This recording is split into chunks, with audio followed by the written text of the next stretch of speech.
Hello friends, मेरे YouTube channel English वे में आप सभी का स्वागत है।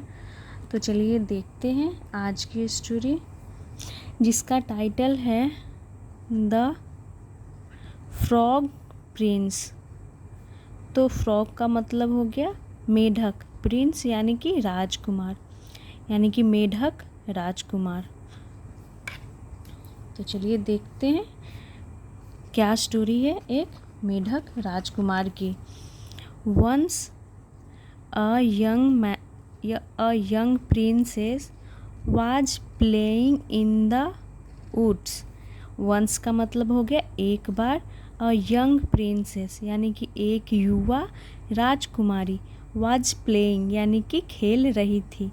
तो ये सेंटेंस हो गई यहाँ से यहाँ तक, ये सेंटेंस हो गई पास्ट कंटिन्यूअस की, जिसमें हम सब्जेक्ट के अकॉर्डिंग वाज वर्ब का यूज करते हैं और वर्ब में आईएनजी यानी कि वर्ब फोर्थ का यूज करते हैं। तो एक बार एक युवा राजकुमारी वाज प्लेइंग यानी कि खेल रही थी इन द वुड्स यानी कि जंगल में। तो वुड्स का मतलब ही क्या होता है, जंगल होता है। फॉरेस्ट का मतलब ही जंगल होता है और वुड्स का मतलब ही जंगल होता है।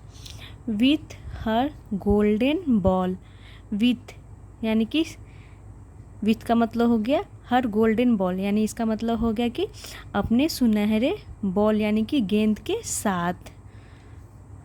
सडनली अचानक से, the ball fail into a pond, the ball यानी कि गेंद, फेल तो फॉल की सेकेंड फॉर्म फेल हो गई, यानी कि गेंद फेल गिर गया, इनटू यानी में, अ पॉन्ड यानी कि एक तालाब में। तो इनटू यहाँ प्रीपोजिशन हो गया, जो इन यानी कि वो बॉल पानी के अंदर चला गया, जिसके लिए इन का यूज किया जाता है। और टू डायरेक्शन को दिखाता है, जाना को दिखाता है, मोशन को दिखाता है, इसीलिए टू, इनटू प्रीपोजिशन हो गया। अ पॉन्ड यानी कि एक तालाब में। When she did not find it यानी कि जब she did not find, she किसके लिए यूज प्रोनाउन किया गया है, तो उस प्रिंसेस के लिए, राजकुमारी के लिए। डिड नॉट फाइंड इट यानी कि वह नहीं ढूंढ पाई, फाइंड यानी ढूंढना, इट किसके लिए प्रोनाउन यूज हुआ है यहाँ पे, तो गेंद के लिए, यानी कि वह बॉल को नहीं ढूंढ पाई। यहाँ से यहाँ तक का ये मतलब हुआ। और ये सेंटेंस पास्ट इंडेफिनिट की नेगेटिव सेंटेंस है, जिसमें हम डिड का यूज करते हैं और वर्ब की फर्स्ट फॉर्म का यूज करते हैं। सी डिड नॉट फाइंड इट यानी कि वो उसे नहीं ढूंढ पाई, यानी बॉल को, गेंद को। सी स्टार्टेड वीपिंग, सी स्टार्टेड वीपिंग का मतलब हो गया कि वह स्टार्टेड यानी कि कुछ करने लगी, क्या करने लगी, तो वीपिंग यानी कि वो रोने लगी। तो स्टार्ट अपने बगल में जेरन लेता है, जब स्टार्ट के बाद कोई वर्ब लगाते हैं तो उसमें आईएनजी यानी जेरन को दिखाता है। तो वह रोने लगी, जब उसे बॉल नहीं मिला, वो बॉल नहीं ढूंढ पाई, तो वो रोने लगी। यहाँ तक हो गया। अब आगे देखते हैं। A frog jumped out of the water and promised to find the ball on the condition that he could live with the princess। यहाँ तक देखते हैं। अ फ्रॉग एक मेढक, तो यहाँ पर अ के साथ इस मेढक को इंट्रोड्यूस किया गया है। उसके बाद कहीं भी इस स्टोरी में आप मेढक का जिक्र देखेंगे तो द के साथ। अ फ्रॉग यानी कि एक मेढक, jumped out of the water यानी कि वो उछलकर आउट ऑफ द वाटर पानी से बाहर आया, आउट यानी कि बाहर आया, वाटर यानी कि पानी से। तो जंप यहाँ पे जंप्ड ये दिखा रहा है कि वो कैसे आया, तो उछल करके आया। तो जंप की सेकेंड फॉर्म जंप्ड हो गई, इसे लास्ट में ड प्रोनाउंस करते हैं। एक मेढक पानी से उछलकर बाहर आया। एंड प्रॉमिस्ड और वादा किया, टू फाइंड यानी कि ढूंढने के लिए, द बॉल यानी कि गेंद को, ऑन द कंडीशन यानी इसका मतलब होगा कि इस कंडीशन पर यानी कि इस शर्त पर कि he could live with the princess यानी कि वह कुड लिव यानी कि रह सकता था, विथ द प्रिंसेस यानी राजकुमारी के साथ। तो इसका मतलब हो गया कि वो प्रॉमिस करता है मेढक कि वो उसका बॉल ढूंढ देगा, लेकिन इस शर्त पे कि वो उसके साथ रहेगा। यहाँ तक हो गया। सी अग्रीड यानी कि वह मान गई। अग्री यानी कि सहमत हो गई, मान गई, तो अग्री की सेकंड फॉर्म अग्रीड होती है। सून आफ्टर, सून आफ्टर का मतलब हो गया जल्द ही। The frog found the ball यानी कि वह मेढक, देख सकते हैं यहाँ पे द यूज किया गया फ्रॉग के साथ, क्योंकि हम इस मेढक को पहले ही इंट्रोड्यूस कर चुके हैं, यानी पता चल रही है कि उसी मेढक की बात हो रही है जिसे हम पहले से जानते हैं।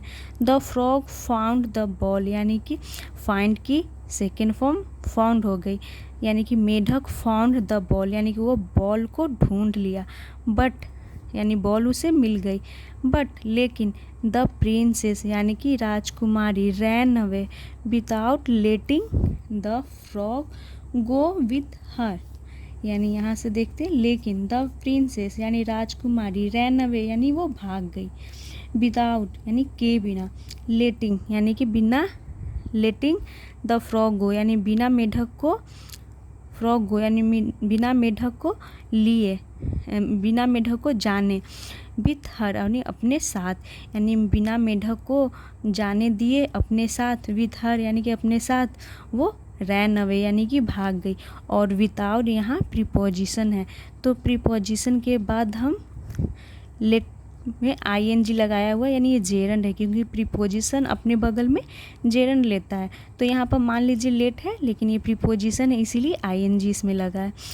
तो वो बिना मेढक को जाने दिए अपने साथ वो भाग गई। पहले तो वो अग्रीड हो गई, मान गई कि ठीक है, लेकिन उसके बाद जब मेढक बॉल को ढूंढ लेता है तो वो भाग जाती है बिना मेढक को लिए।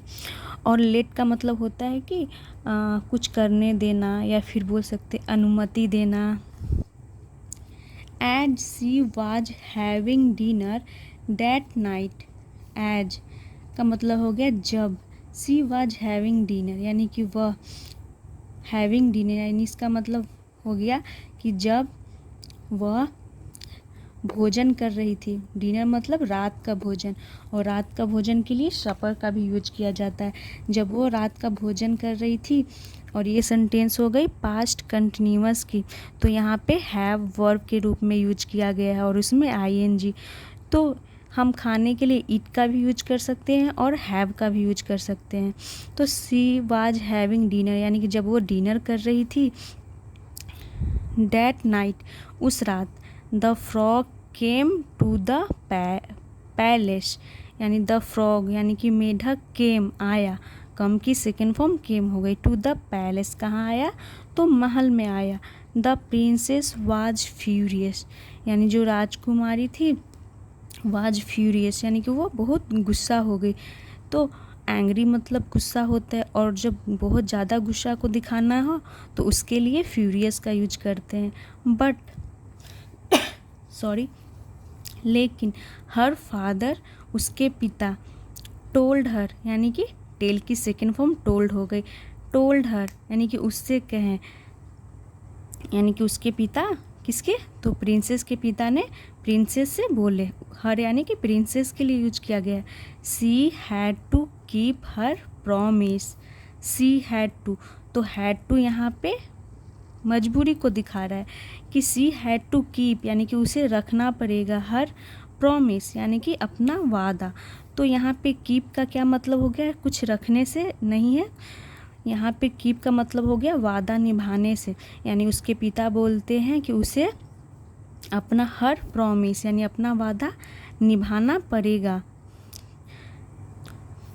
The frog stayed with the princess that night यानी द फ्रॉग यानी कि मेढक, स्टेड यानी कि ठहरा रहा, विथ द प्रिंसेस यानी कि राजकुमारी के साथ, डैट नाइट उस रात, क्योंकि उसके पिता ने उसे कहा कि नहीं तुमने जब प्रॉमिस किया है तो उसे निभाना पड़ेगा।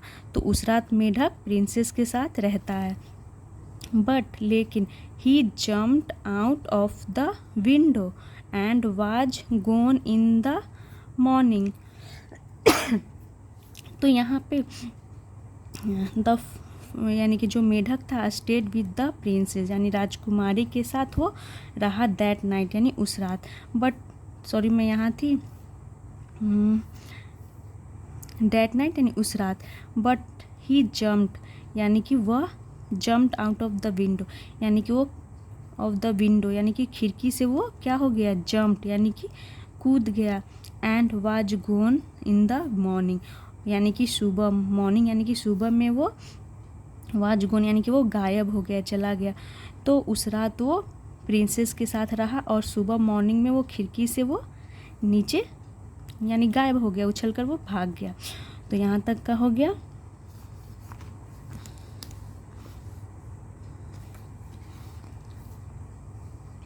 This happened for the next 3 nights. This happened यानी कि यह हुआ, फॉर द नेक्स्ट 3 नाइट्स यानी कि द नेक्स्ट यानी अगले 3 रातों तक यह हुआ, यानी कि मेढक आता था और सुबह खिड़की से वो चला जाता था। यह 3 रातों तक हुआ, यानी कि 3 रात तक मेढक प्रिंसेस के साथ रहा। ऑन द 4th मॉर्निंग यानी कि ऑन द 4th मॉर्निंग यानी कि चौथी मॉर्निंग यानी कि चौथी सुबह पर, तो यहाँ पे मॉर्निंग इसे पढ़ते हैं। द प्रिंसेस यानी राजकुमारी, वाज सरप्राइज्ड राजकुमारी सरप्राइज्ड हो गई यानी कि हैरान हो गई। टू सी यानी कि देख करके, अ हैंडसम प्रिंस एक सुंदर राजकुमार को, in place of the frog यानी कि मेढक के बदले। प्लेस ऑफ द फ्रॉग का मतलब हो गया मेढक के बदले। तो एक बार एक मॉर्निंग 3 रात तो रहा, लेकिन चौथी मॉर्निंग जब प्रिंसेस देखती है कि मेढक के बदले एक सुंदर से प्रिंस को, तो हैंडसम जब हम किसी मेल की बात करते हैं, सुंदरता की बात करते हैं एडजेक्टिव के रूप में, तो हम ब्यूटीफुल ना लगा करके हैंडसम का यूज करते हैं। लेकिन जब हम किसी लड़की के बारे में यानी फीमेल के बारे में बोलते हैं तो सुंदर के लिए हम कौन सा एडजेक्टिव यूज करते हैं, ब्यूटीफुल का। तो हैंडसम, ब्यूटीफुल ये सभी एडजेक्टिव हो गए। यानी कि हैंडसम प्रिंस को, एक सुंदर राजकुमार को, in place of the frog यानी कि मेढक के बदले। ही सेड उसने कहा, तो ही किसके लिए यूज किया जाता है, मेल के लिए। तो यहाँ पे इससे पता चलता है कि प्रिंस ने कहा। एन इविल फेरी यानी कि एक बुरी, बोल सकते दुष्ट, फेरी यानी परी, had a cast a spell on him.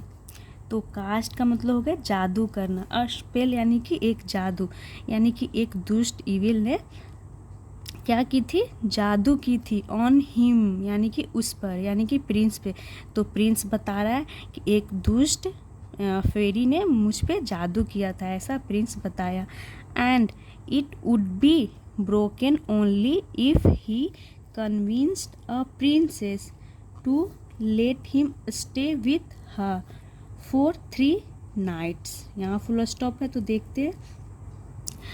And it would be broken यानी इसका मतलब हो गया और, यह वुड बी ब्रोकन यानी कि यह ब्रोकन टूटेगा, ओनली केवल, इफ़ यानी कि यदि, ही कन्विंस्ड यानी कि वह मनाता है, वह मनाए, वह यानी इसका कहने का मतलब हो गया कि यह तभी टूटेगा, क्या टूटेगा, यानी जो जादू की हुई थी वह तभी टूटेगा जब, यदि ही कन्विंस्ड यानी कि वह मनाएगा, अ प्रिंसेस एक राजकुमारी को, टू लेट हिम स्टे यानी कि साथ, हिम यानी कि उसके, हिम यानी उसके, स्टे यानी कि रहने के लिए। जब यानी कि यह जो जादू है तभी टूटेगा जब वो किसी राजकुमारी को रहने के लिए उसे कन्विंस्ड करेगा यानी कि मनाएगा, विथ हर यानी उसके साथ, फॉर 3 नाइट्स यानी कि 3 रातों के लिए। यानी वो बोलती है कि जब 3 रातों के लिए किसी प्रिंसेस को वो मनाएगा साथ में रहने के लिए, तभी ये जादू टूटेगा। The princess married the Prince, जो प्रिंसेस थी राजकुमारी, मैरिड द प्रिंस यानी वो राजकुमार से शादी कर ली। एंड और, they lived happily ever after यानी कि दे लिव्ड, वे रहने लगे, हैप्पीली यानी खुशी खुशी से, एवर आफ्टर यानी कि एवर आफ्टर का मतलब होगा उसके बाद, यानी उस घटना के बाद वो सदा के लिए साथ में खुशी खुशी रहने लगे। प्रिंसेस और प्रिंस, यहाँ पे देख सकते हैं ये प्रिंसेस है और ये मेढक प्रिंस ही है जो कि एक मेढक बना हुआ है। तो ये थी आज की स्टोरी। आई होप आप लोगों को अच्छा लगा हो। तो ऐसे ही और वीडियोस देखने के लिए मेरे चैनल को सब्सक्राइब करें और वीडियो को लाइक करें। Thanks for watching.